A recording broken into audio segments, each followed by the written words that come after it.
Geliefdes, ons sit ons reeks preke uit die tweede brief aan die Tessalonisense voort. En ons lees vanoggend uit die tweede brief aan die Tessalonisense, hoofstuk 2 van vers 1 af. Tweede Tessalonisense 2 van vers 1 af. En nou broers, wat betref die wederkoms van ons Here Jesus Christus en ons hereniging met hom, het ek 'n ernstige versoek aan julle. Moenie so gou verward raak of van stryd gebring word as iemand vir julle sou sê die dag van die Here is al hier nie. Of dit nou vir julle gesê word in 'n profetiese uitspraak of in 'n preek of in 'n brief wat sogenaamd van ons afkomstig sou wees. Laat niemand julle op watter manier ook al mislei nie. Die dag van die Here sal nie aanbreek voordat die laaste afvalligheid gekom het en die wettelose mens wat vir die verderf bestem is, sy verskyning gemaak het nie. Hy sal hom verset teen al wat God genoem word, of wat as heilig vereer word, en hy sal hom bo hulle verhef. Hy sal selfs in die tempel van God gaan sit en voorgee dat hy God is. Onthou julle nie dat ek dit herhaaldelik vir julle gesê het toe ek nog by julle was nie? En julle weet nou wat hom nog teehou, sodat hy eers as dit sy tyd is, sy verskyning sal maak. Die geheime krag van die wetteloosheid is al aan die werk. Maar die een wat die wettelose teehou, moet eers uit die weg wees, en dan sal die wettelose self op die toneel verskyn. Maar wanneer die Here Jesus kom, sal hy hom met die asem uit sy mond verdelg, en deur die glans van sy verskyning vernietig. Hierdie werking van die Satan sal die verskyning van die wettelose gepaard gaan met groot magsvertoon en allerhande valstekens en wonders, en met gruwelike misleiding van die wat verlore gaan, omdat hulle nie die waarheid liefgehad en tot hulle redding aanvaar het nie. Dit is ook waarom God hulle aan die mag van die dwaling oorgee, sodat hulle die leuen sal glo. En so sal almal wat nie die waarheid geglo het nie, maar die ongeregtigheid verkies het, veroordeel word. Ons teks is vers 3. Laat niemand julle op watter manier ook al mislei nie. Die dag van die Here sal nie aanbreek voordat die laaste afvalligheid gekom het en die wettelose mens wat vir die verderf bestem is, sy verskyning gemaak het.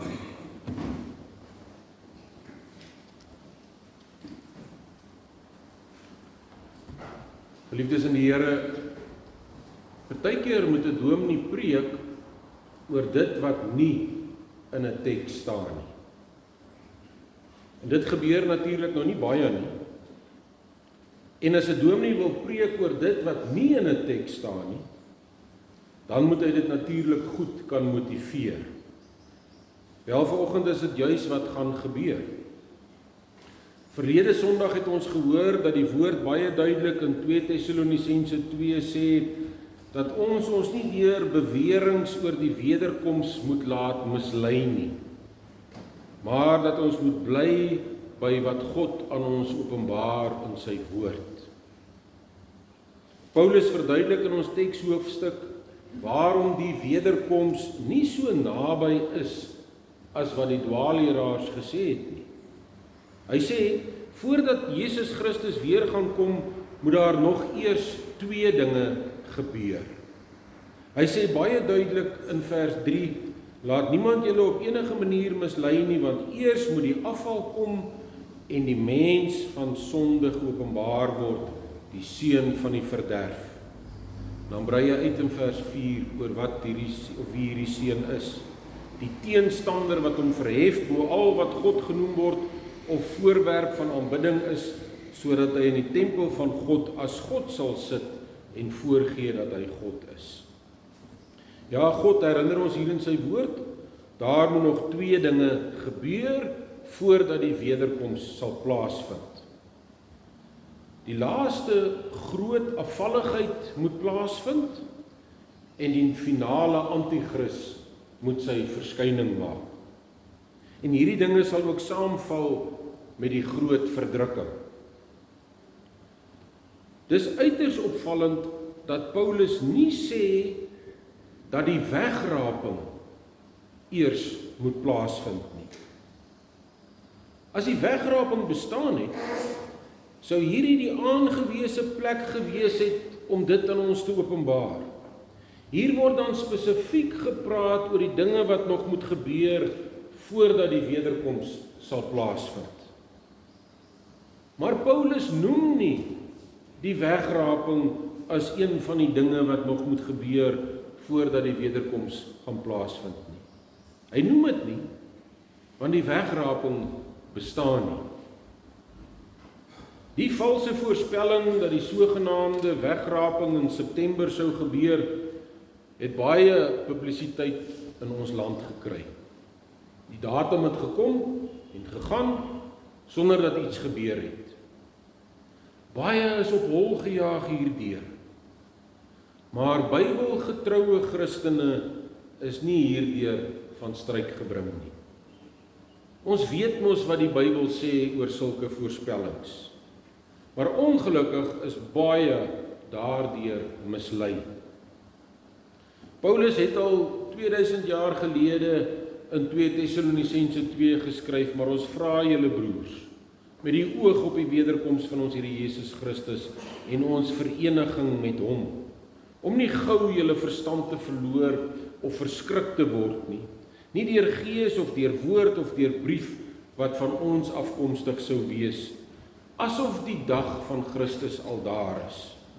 Laat niemand julle op enige manier mislei nie, want eers moet die afval kom en die mens van sonde geopenbaar word, die seun van die verderf. Nou ons weet dat niemand weet wanneer die wederkoms gaan plaasvind nie. Matteus 24 vers 36 sê Jesus self oor die tyd van die wederkoms, maar van die dag en die uur weet niemand nie, ook die engele van die hemele nie, maar net my Vader alleen. Ja, selfs die engele weet dit nie eens nie. Hoe sal 'n mens dit dan weet? As iemand dus verkondig dat hy weet wanneer die Here gaan kom, dan moet daar rooi ligte vir ons begin flikker. Want die Bybel self sê, niemand weet nie, ook nie eens die engele nie. Daar het egter saam met die valse voorspellings van 'n datum, 'n ander dwaling so half ongemerk ingesluit.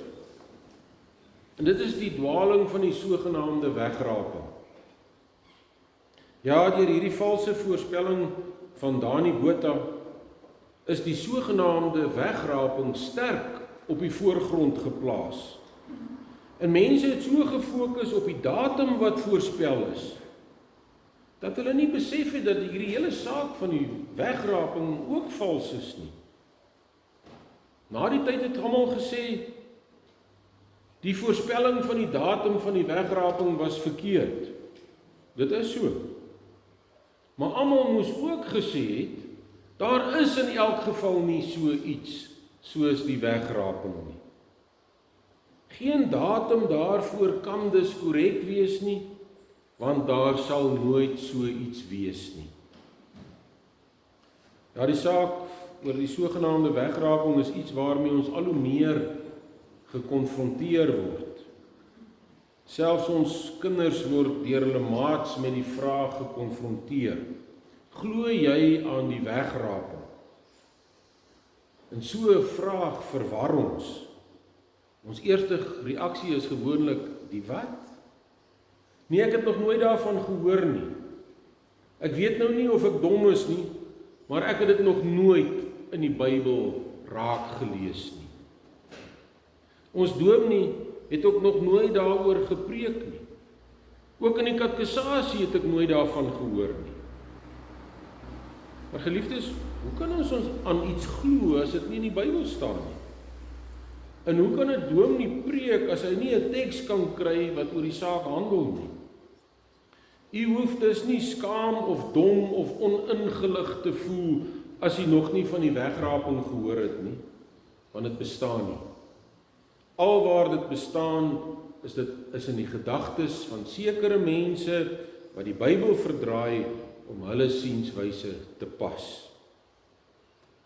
Tog moet 'n mens jou soms ingrawe in dit wat ander mense glo, sodat jy hulle kan antwoord met dit wat die Bybel regtig sê. En daarom gaan ons net eers kortliks kyk wat die leer oor die wegraping behels, sodat ons opnuut weer seker kan wees wat die Bybelse leer is. Wat ons in die begin eers dit sê, baie van die mense wat in die wegraping glo, is baie keer opregte gelowiges. Maar hulle word deur hulle leraars mislei. Geen kerk wat die ware gereformeerde belydenis aanhang, bely egter dat hulle aan die wegraping glo nie. Maar wat glo hulle? Aanhangers van die wegraping glo dat Jesus voor sy finale wederkoms skielik eers nog 'n slag sal kom om die gelowiges in die geheim te kom haal. Hy kom die gelowiges haal sodat hulle die tyd van die groot verdrukking en die tirannie van die anti-kris net voor die finale wederkoms plaasvind, kan vryspring en dat dit hulle gespaar kan bly. Die aanhangers van hierdie dwaalleer glo dat die groot verdrukking gaan net die ongelowiges tref wat op die aarde gaan agterbly. Want Jesus het sy bruid, die kerk, kom wegraap voordat die verdrukking hulle kan tref. En wanneer hierdie tyd van die afvalligheid en van die anti-kris naby is, dan gaan Jesus weer kom om te oordeel en dan gaan of liewer verby is, wanneer die tyd van die verdrukking en die anti-kris verby is, dan sal Jesus weer kom met sy wederkoms en dan gaan die aarde geoordeel en die ewige lewe aanbreek. So volgens hulle kom Jesus dus 3 keer aarde toe. Eers met sy geboorte, dan met die sogenaamde wegraping en dan eers met die wederkoms. Nou dit klink baie troosvol dat gelowiges weggeraap sal word om die groot verdrukking vry te spring. Maar is dit waar? Is dit regtig wat die Bybel sê? Die woord wegraping staan nêrens in die Bybel nie. In die ou vertaling staan die woord wegraap net 3 keer en dit in die Ou Testament. En by al hierdie plekke gaan dit daaroor dat God die ongehoorsaames bymekaar gaan maak om hulle te oordeel. Hier is dus nie sprake van 'n wegraping soos wat hierdie mense bedoel nie. En waarop begrond hulle dan hierdie leer van die sogenaamde wegraping? Hulle begrond dit op die skrif, maar ongelukkig werk hulle verkeerd om met die Bybel. Soms werk hulle ook oneerlik met die Bybel. Die Bybel moet vir ons die bron wees van dit wat ons glo. Dit wat ons glo moet uit die Bybel self kom. Wat hierdie mense egter doen is, hulle besluit eers dat hulle aan die wegraping glo en dan gaan hulle na die Bybel en soek plekke waar hulle die wegraping kan inlees. En feitelik al hierdie plekke waar hulle dit doen, handel oor die wederkoms en nie oor die wegraping nie. Kyk, daar staan dit in die Bybel, sal hulle sê. Kyk maar na Matteus 24, vers 40 en 41. 2 mense sal nog so saam op die land werk, en skielik sal die Here die een wegneem en die ander agterlaat. Die een wat agterbly sal verward rondkyk en wonder hoe sy maat sommer so kon verdwyn het. 2 vrouens sal nog so saam by die meel staan en maal, en skielik sal die Here een wegneem en die ander agterlaat. Kyk, daar staan dit in die Bybel. Of kyk maar na 1 Tessalonisense 4. Daarna sal ons wat nog lewe saam met hulle op die wolke weggevoer word die lig in die Here tegemoet, en so sal ons altyd by die Here wees. Daar staan dit mos. Die Here gaan ons kom wegraak. Maar geliefdes, is dit regtig wat daar staan? Dat Jesus die gelowiges van die aarde gaan wegneem, sodat hulle die groot verdrukking gespaar kan bly? Staan daar regtig iewers in die Bybel dat Jesus nog 2 keer gaan kom? Nee, dit staan nêrens nie. Inteendeel, Matteus 24 waarsku gelowiges juis om gereed te wees vir die volgende en finale koms van die Here, die wederkoms. Daar staan niks van 'n wegraping voor die wederkoms nie. Nee, die wederkoms self word hier beskryf. Die 2 wat op die land werk, waarvan een saamgeneem word en die ander een agtergelaat word, is 'n manier om die oordeel van God te verduidelik. Gelowiges en ongelowiges woon en werk nou nog hier saam op aarde, maar wanneer die wederkoms plaasvind, dan vind die oordeel plaas, en dan word die gelowiges en die ongelowiges vir altyd van mekaar geskei. Een word saamgeneem na die ewige lewe, en die ander word agtergelaat vir die ewige dood. Hier is definitief geen sprake van 'n wegraping van 'n eerste en 'n tweede wederkoms nie. Alleen maar een enkele wederkoms wat met verlossing en oordeel gepaard sal gaan. Dieselfde met 1 Tessalonisense 4 vers 17. As daar staan, daarna sal ons wat nog lewe saam met hulle op die wolke weggevoer word, die lig in die Here tegemoet, dan troos die Here ons hier met hierdie gedagte, wanneer die wederkoms plaasvind, dan kom Jesus, en hy bring die siele van die gelowiges wat reeds gesterf het saam. Hulle liggame word dan opgewek, met hulle siele verenig, en daarna sal ons wat nog lewe saam met hulle op die wolke weggevoer word, die lig in die Here tegemoet. En so saam met ons geliefdes wat reeds gesterf het, sal ons vir altyd by die Here wees. Weereens is hier geen sprake van Jesus wat nog 2 keer moet kom nie. Nee, 1 Tessalonisense 4 beskryf niks anders as die wederkoms self nie. As dit dan so was dat daar eers 'n wegraping van die gelowiges sal wees voordat die groot verdrukking aanbreek, dan is groot dele van die Bybel onnodig geskryf. Dele wat juis geskryf is om die gelowiges in die verdrukking te versterk en te bemoedig. Matteus 24 vers 21 en 22 sê byvoorbeeld, want in daardie tyd sal daar so groot verdrukking wees, soos daar van die begin van die wêreld af nie was nie, en ook nie weer sal wees nie. En as dit nie was dat God daardie tyd ingekort het nie, sou geen mens dit oorleef nie. Maar terwille van die uitverkorenes sal God daardie tyd inkort. Die uitverkorenes word dus nie weggeraap om maar die tyd vry te spring nie. Maar God kort die tyd in.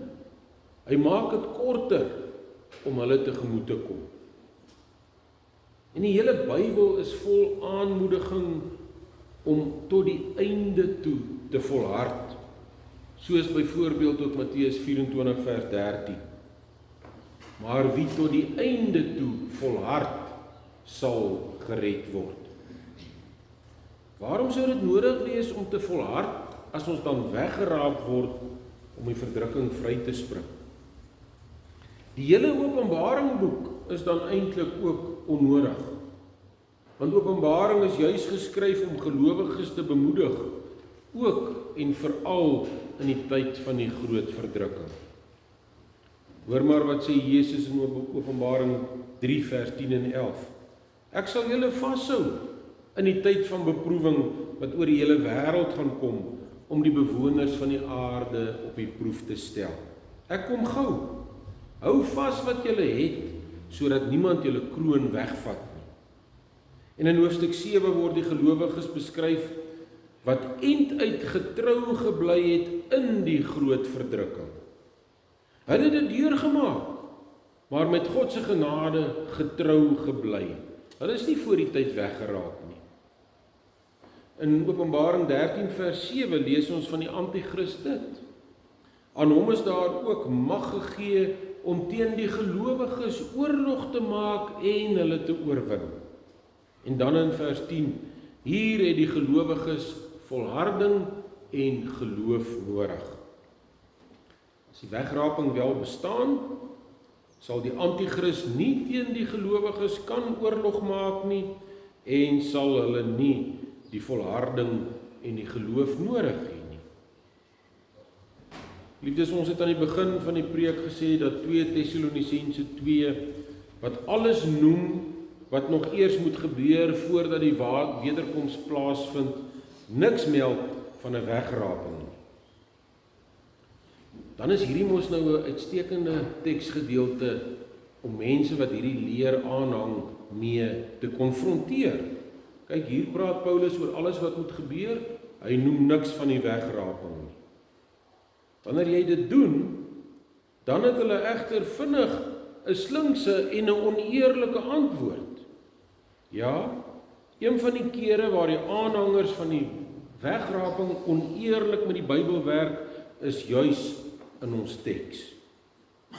Volgens hulle moet die Griekse woord apostasia, wat afval of afvalligheid beteken, vertaal word met wegraping. Ons teks moet dus eintlik wees, laat niemand julle op enige manier mislei nie, want eers moet die wegraping kom en die mens van sonde geopenbaar word, die seun van die verderf. Het ons 'n pragtige, maar ook 'n hartseer voorbeeld van hoe dwaalleraars nie skroom om hulle eie gedagtes in die Bybel in te dra nie. En niks daarvan dink om die woord van God te verdraai nie. Apostasia beteken afvalligheid in 2 Tessalonisense 2 vers 3. Dit beteken nie wegraping nie, maar om van die geloof af weg te draai. Paulus waarsku die gemeente dat daar, voordat Jesus weer gaan kom, 'n tyd sal aanbreek waarin baie mense wat hulle self Christene noem, nie meer aan die waarheid sal vashou nie. Hulle sal vals leringe volg en die Here se gesag verwerp. En dis dieselfde soort afval waarvan in Handelinge 21 vers 21 gepraat word. Mense wat van die geloofsweg afdwaal en afwyk. Die beste en die mees gesagvolle teologiese woordeboeke wys duidelik dat die woord apostasia niks met 'n wegraping te doen het nie, maar met 'n afval of opstand teen God se waarheid. Apostasia is dus nie 'n verlossing van die kerk uit die wêreld met 'n wegraping nie, maar eerder 'n groot geestelike misleiding binne die wêreld en die kerk. Om hierdie woord as wegraping te vertaal is misleidend en oneerlik. Paulus praat hier nie van 'n geheime wegvoering van die gelowiges nie, maar van 'n gevaarlike tyd waarin geloofsafval en verleiding sal toeneem. Die sogenaamde wegrakingsteorie probeer iets in die teks lees wat Paulus nooit gesê het nie. Hy sê juis dat hierdie afval, hierdie wegdraai van die geloof en van God op groot skaal eers moet plaasvind voordat Jesus weer sal kom. Die boodskap aan ons is dus nie om te wag dat ons uit die wêreld weggeneem moet word nie, maar om standvastig te bly in die geloof en om aan Christus vas te hou, selfs wanneer baie mense rondom ons die waarheid versaak. Ironies dat die aanhangers van hierdie bedrog dit juis pleeg in 'n skrifgedeelte wat ons waarsku teen misleiding oor die wederkoms. Liefdes, ons het nie die leer oor die wegraping nodig nie. Ons het die vaste geloof dat God in beheer is en ook sal wees in die tyd van die groot verdrukking. Hy sal sy kinders daardeur dra.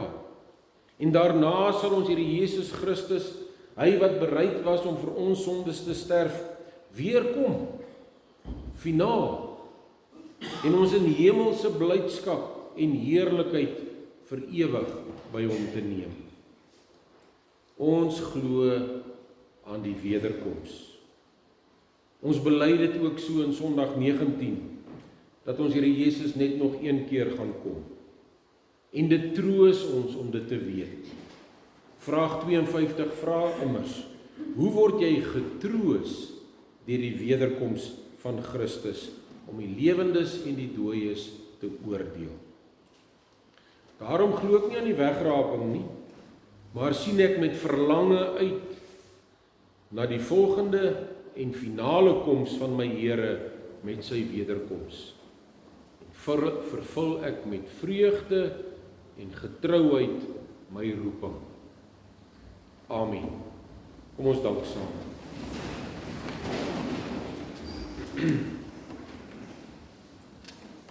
Onse Vader wat in die hemel is, ons dank U dat U hierdie troostryke gebeurtenis van ons Here Jesus Christus se wederkoms so duidelik aan ons openbaar in U woord.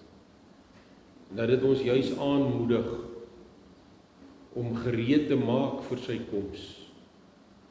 Ook wanneer ons swaar tye deurmaak, selfs uiteindelik ook in die groot verdrukking, dat ons sal weet dat ons Here Jesus Christus op pad is. Ja, ons dankie dat U kinders veilig hou in hierdie tyd.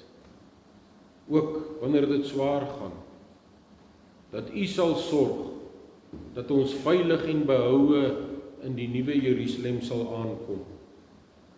Dat U ons deur die tyd van misleiding en verdrukking en die tyd van die tirannie van die anti-kris sal vashou in die liefde en sal bewaar. En dat U nooit sal toelaat dat enigeen van die kinders uit U hand geruk word of van die geloof geskei sal word nie. Ja, ons dankie dat U daarvoor sorg.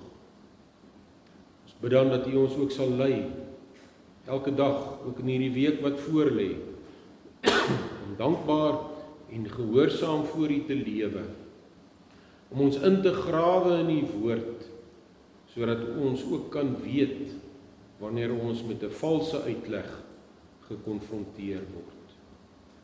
Ons vra dit alles in die naam van Hom wat nog eenmaal finaal op die wolke sal kom, ons Here Jesus Christus.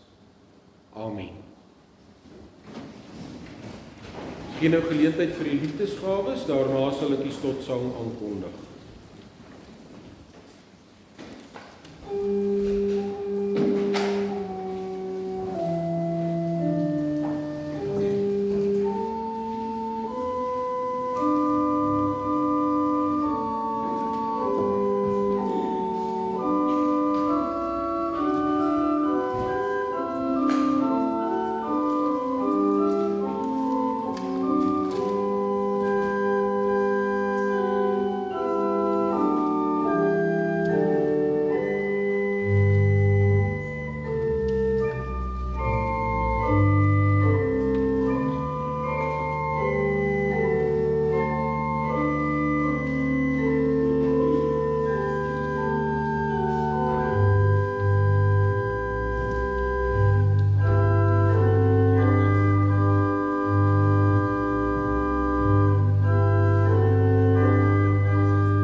Liefdes, ons slotsang is skrifbreining 45 of 18:7, waarin ons sing van die heerlikheid en die vreugde wat wag, die kinders van die Here, wanneer ons Here Jesus Christus weer kom.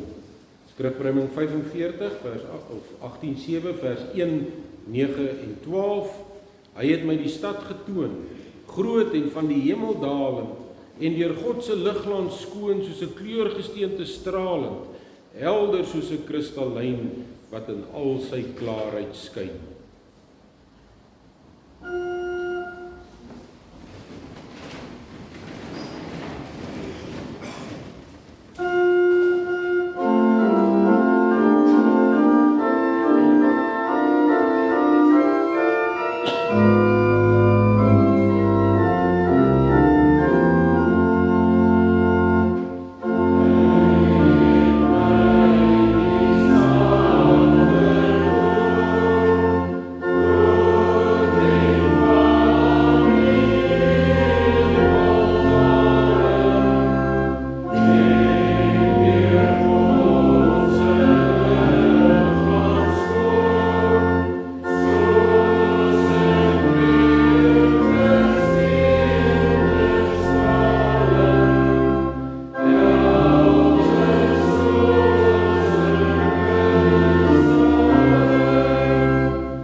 Die genade van Jesus Christus ons Here, die liefde van God ons Vader en die gemeenskap van die Heilige Gees is met u en bly met u. Amen.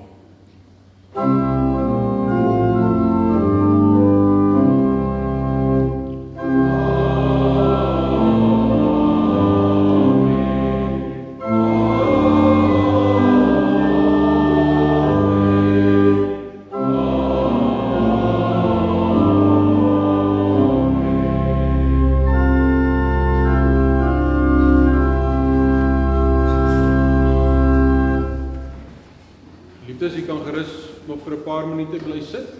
Ons vra vir Elsabie om vorentoe te kom asseblief.